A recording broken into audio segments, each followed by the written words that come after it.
여기 송북동에는 아직도 가을이 한창입니다. 제가 사는 강원도 쪽은 뭐 이미 겨울이 시작됐어요. 일부 북쪽에서 이제 눈이 내리고 뭐 개울가에 뭐 얼음이 얼기 시작했습니다. 같은 땅인데 이렇게 계절적인 차이가 있습니다. 그런데 이제 추울 때는 추워야 되고 더울 때는 더워야 됩니다. 겨울에 많이 춥지 않고 더웠다면 그 이상이죠. 또 한여름이 더웁지 않고 춥다면은 그것도 이상합니다. 겨울은 겨울답게 추워야 되고 여름은 여름답게 더워야 됩니다. 그래야 이제 그런 기후 속에서 사람만이 사는 세상이 아니기 때문에 식물과 동물, 곡식이 열매를 맺고 자라고 과일이 또 열매를 맺고 자라는 거죠. 또 겨울에 추위가 있어야 생태계에 온전하게 이게 보존이 됩니다. 겨울이 춥지 않고 더우면은 뭐 이상 난동이를 해가지고 거기서 이제 생활비는 덜 들지 모르지만은 생태계에 그런 이변이 옵니다. 한 제자가 스승에게 물었습니다. 모진 추위나 더위가 올 때는 어떻게 피해야 합니까? 보통 우리가 이제 무더울 때, 피서들 가지 않습니까? 휴가철에. 또 더울 때도 이제, 추울 때도, 더위를 찾아서 이제 남쪽으로 내려가는 수도 있고 그렇습니다. 모진 추위와 더위가 올 때는 어떻게 피해야 하겠습니까? 이렇게 제자가 묻습니다. 스승의 답이에요. 그래, 추위나 더위가 없는 것으로 가면 되지 않겠느냐. 추위나 더위가 미치지 않는 그런 없는 대로 가면 되지 않겠느냐. 이렇게 이제 답을 합니다. 그러니까 이제 제자가 다시 묻습니다. 어떤 곳이 추위와 더위가 없는 곳입니까? 어떤 곳이 추위와 더위가 없는 곳입니까? 이때 그 스승의 답이에요. 추울 때는 그대 자신이 추위가 되고 더울 때는 그대 자신이 더위가 되라. 추울 때는 그대 자신이 추위가 되고 더울 때는 그대 자신이 더위가 되라. 춥니 덥니 하는 것은 우리가 분별입니다. 삼복 더위 속에서도 어떤 일에 열중하게 되면은 더위를 몰라요. 겨울도 마찬가지입니다. 무슨 일 삶에 빠지게 되면은 열중하게 되면 그 추위를 모릅니다. 이것은 우리가 이제 누구나 경험할 수 있는 일이에요. 제가 옛날 그 부리람에 살 때, 몹시 여름에 더울 때, 그때는 별로 사람들이 오지 않기 때문에 그 내입바람으로 부엌에서 뭐 가구를 하나 똑딱거리면서 가구를 하나 만들고 있었는데 몹시 더운 여름이었어요. 그 일에 내가 열중하느라고 전혀 더위를 느낄 수가 없었습니다. 일하지 않고 한가한 사람들이 일기예보에도 관심이 많은 사람들이 더위와 추위에 약해요. 그런데 일에 열중하게 되면 그런 더위와 추위에 별로 관심이 없습니다. 그렇기 때문에 우리가 춥니 덥니 하는 것은 하나의 분별이에요. 추위와 더위는 상대적으로 비교하기 때문에 분별에서 오는 고통이라는 겁니다. 그런 비교에서 벗어나게 되면 추위와 더위가 그렇게 심각하지 않습니다.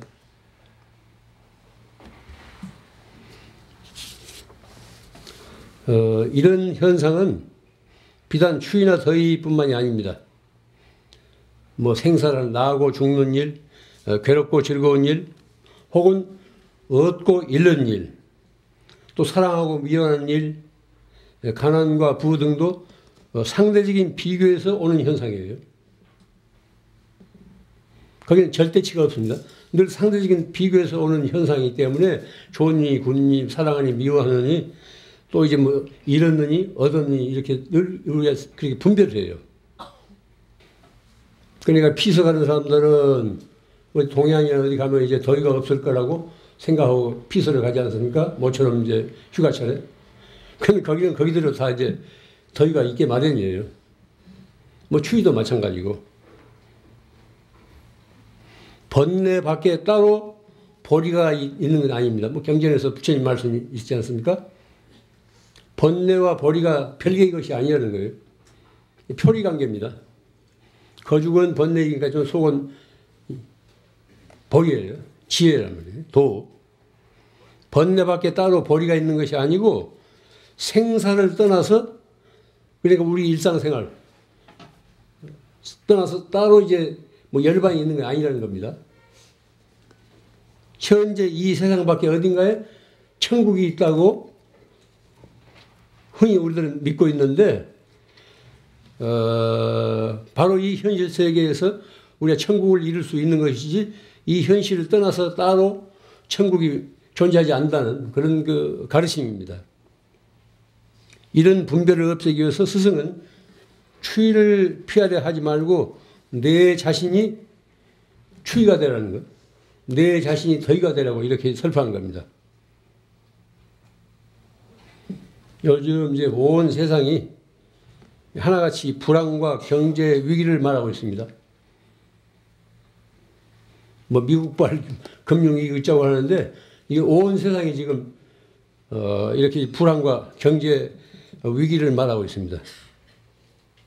그럼 이러한 경제 위기 앞에서 사람이 사람답게 살기 위해서는 어떻게 처신해야 할 것인가가 우리에게 주어진 과제입니다.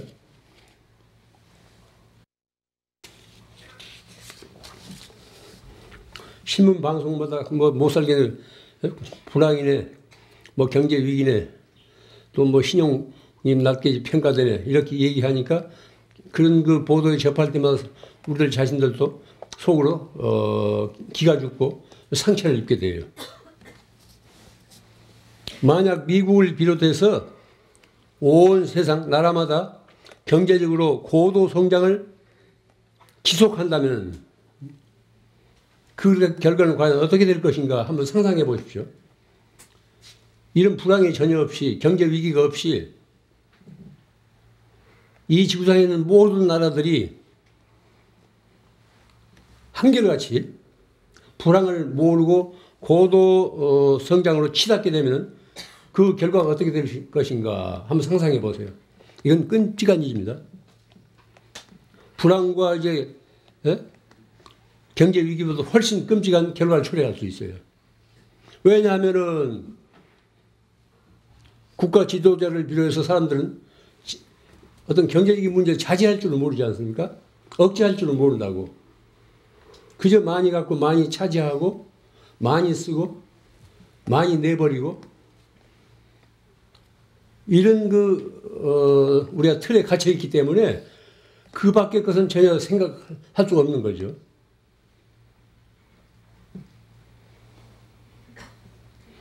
과연 인류는 그들이 누리는 경제적인 부만큼 행복한가? 이거 물어야 됩니다. 우리가 뭐 20, 30년 전 뭐 연탄 떼고 뭐 쌀 한 대 두 대 사다 먹던 그런 시절과 지금 모두 다 이제 살 만큼 살고 모든 것이 갖추어져 있고 저마다 모두 차를 몰고 다니는 이런 그 지금 현실하고 한번 비교해 보십시오. 사는 것은 여러 가지로 풍요롭고 편리했지만은 우리 내면은 20, 30년 전보다 훨씬 더 황폐해 있습니다. 사람이 사람을 믿지 않잖아요. 사람이 사람을 꺼려 한다고. 만약 모든 나라들이 이 경제적인 어려움을 모르고 생각대로 고도 성장을 누린다면은 지구 환경은 현재보다 훨씬 황폐될 겁니다. 또 빈부의 격차는 더욱 심해질 거예요. 자살률도 더욱 올라가면 올라갔지 내려가지는 않을 겁니다. 왜냐하면은 인간의 행복과 불행은 물질적으로 많고 적음에 달려있지 않기 때문에 그렇습니다. 사람이 자기 분수를 알고 사람답게 살아가는 데는 물질적인 부만이 최고선은 아닙니다. 물질적인 부부보다도 사람끼리 서로 믿고 의지하고 서로 돕고 사랑하면서 마음 놓고 살 수 있는 그런 세상이 돼야 돼요. 지금이 어떤 세상입니까?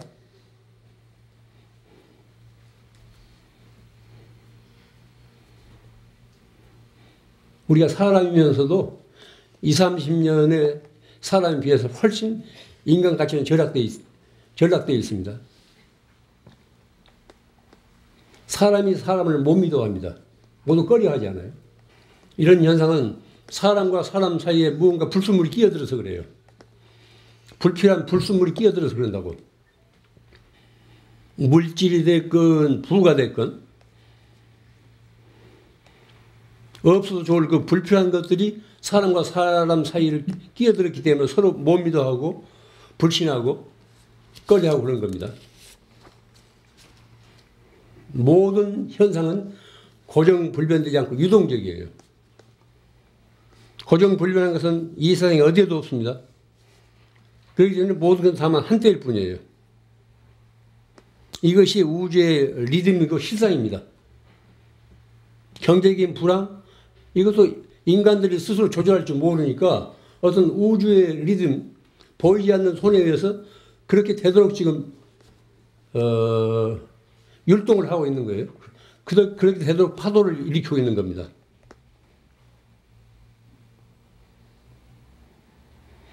그러므로 얻고 잃는 것에 너무 연연하지 말아야 됩니다. 얻었다고 해서 좋을 것도 없고 잃었다고 해서 기죽을 것도 없습니다. 그건 한때예요. 어떤 우주의 리듬으로 생각하면 된다고요.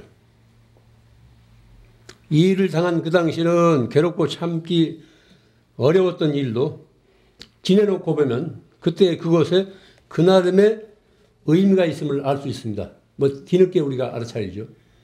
그때는 도저히 감내할 수 없을 정도로 고통스러웠던 일도 세월이 지나서 이렇게 객관적으로 자기 자신을 돌아보면 그 나름의 다 의미가 있었어요.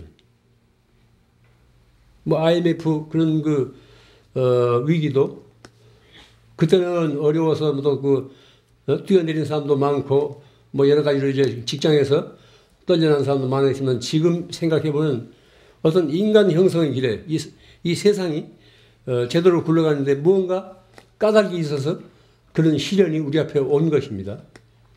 그런 의미를 우리가 안다면은 그렇게 고통스럽지 않아요. 그런데 그런 의미를 모르면은 끝없이 고통스러울 뿐이죠. 이런 때 온 세계의 불안과 경제위기가 어째서 찾아왔는지 그 의미를 곰곰이 살필 수 있어야 됩니다. 인간의 욕망은 끝이 없기 때문에 자제할 줄 모르기 때문에 어떤 우주에 보이지 않는 우주의 손에 의해서 어떤 우주의 리듬에 의해서 우주 질서에 의해서 그렇게 되고 있다고 이렇게 생각해야 돼요. 인류의 미래를 위해서 긍정적인 의미가 있을 수 있습니다. 거듭 말씀드린 옛사람들이 한결같이 얘기하는 게 넘치는 것은 모자란만 못하다고 그러지 않습니까? 너무 넘치기 때문에 까불지 말라고 뭔가 이렇게 따둑거린다고 이렇게 생각해야 돼요. 옛 스승의 가르침인 보왕산매로는 이런 법문이 실려 있습니다. 세상살이에 곤란이 없기를 바라지 말라. 세상살이에 곤란이 없으면 오만한 마음과 사치한 마음이 일어난다. 그래서 옛 스승들이 말씀하기를 근심과 곤란으로서 세상을 살아가라 하신 것이다. 세상살이에 곤란이 없기를 바라지 말라. 세상살이에 곤란이 없으면 오만한 마음과 사치한 마음이 일어난다. 그래서 옛 스승들이 말씀하기를 근심과 곤란으로서 세상을 살아가라 하신 것이다. 보왕산매론 론조가 이제 어떤 역에 처세하기, 어떤 역경계에서 우리가 어떻게 이제 딛고 일어설 것인가 하는 그런 교훈들이 실려 있는 그런 법문입니다.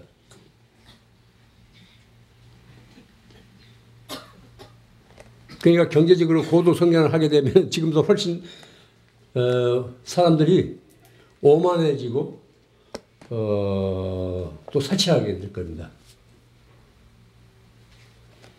부시 정권 초기에 이랍을 침공하잖아요. 모두 세상에서 다 반대하는데, 뭐 부시 정권 자체가 이제 오만한 그런 뭐 정권인데, 거기 뭐 핵무기도 없고 무슨 화학무기도 없는데 그걸 빙자해가지고 이락을 그렇게 침공하잖아요. 현지 사람들도 많이 희생당했고 또 멀쩡한 미국 젊은이들도 거기 와서 수만 명 그렇게 죽지 않습니까? 뭐 지금도 이제 끝나지 않고 있죠. 그 결과를 보세요. 정치 지도자의 그 잘못 판단, 또 오만한 것이 그렇게 이제 인류사에 그런 그 끔찍한 재앙을 불러일으킵니다. 오늘 같은 그 미국 사회의 어떤 금융위기도 그 시발점은 그런 데 있는 거예요. 그런 아무 의미 없는 일에 탕진하기 때문에 어떤 우주의 리듬이, 우주의 손결이 까불지 말라고 그렇게 이제 따뜻거리고 있는 현상이 좀 오늘 같은 그런 그 경제 불황입니다. 저는 그렇게 생각해요. 세상살이에 곤란이 없기를 바라지 말라. 세상살이에 곤란이 없으면 오만한 마음과 사치한 마음이 일어난다. 그래서 옛 스승들이 말씀하기를 근심과 곤란으로서 세상을 살아라 하신 것이다.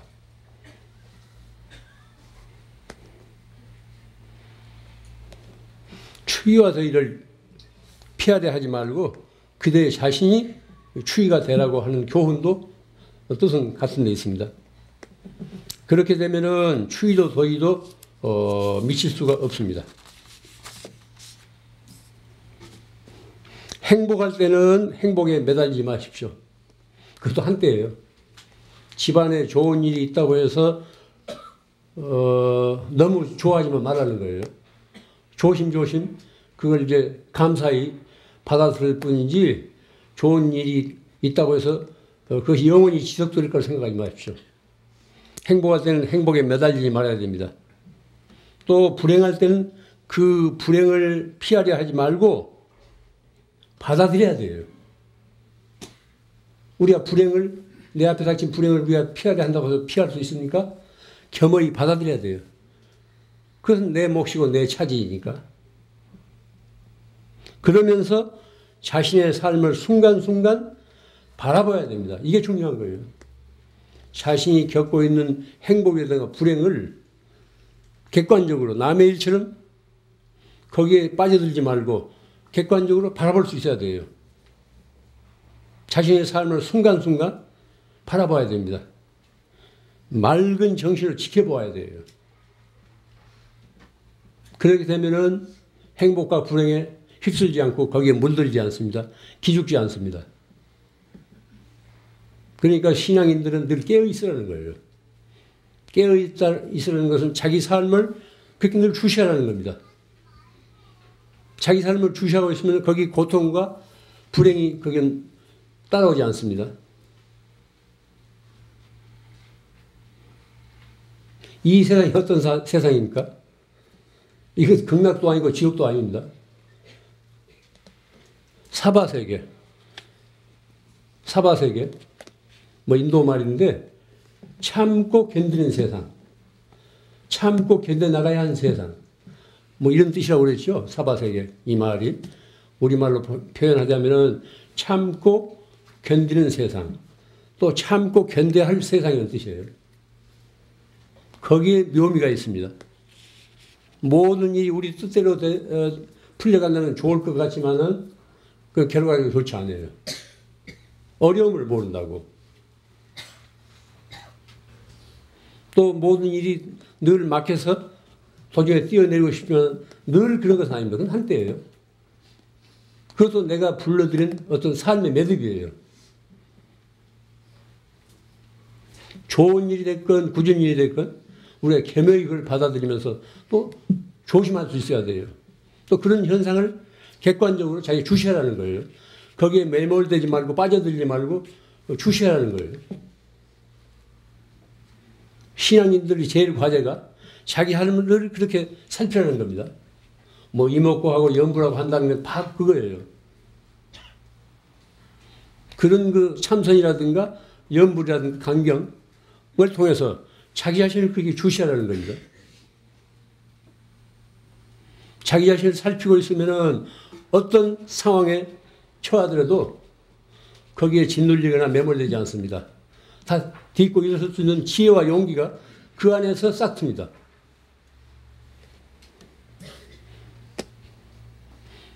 자기 자신을 주시하면서 어떤 삶의 의미를 되새기고 음미할 수 있어야 돼요. 뜻있는 겨울 안개가 되도록 우리 함께 정진하십시다. 이만 마치겠습니다.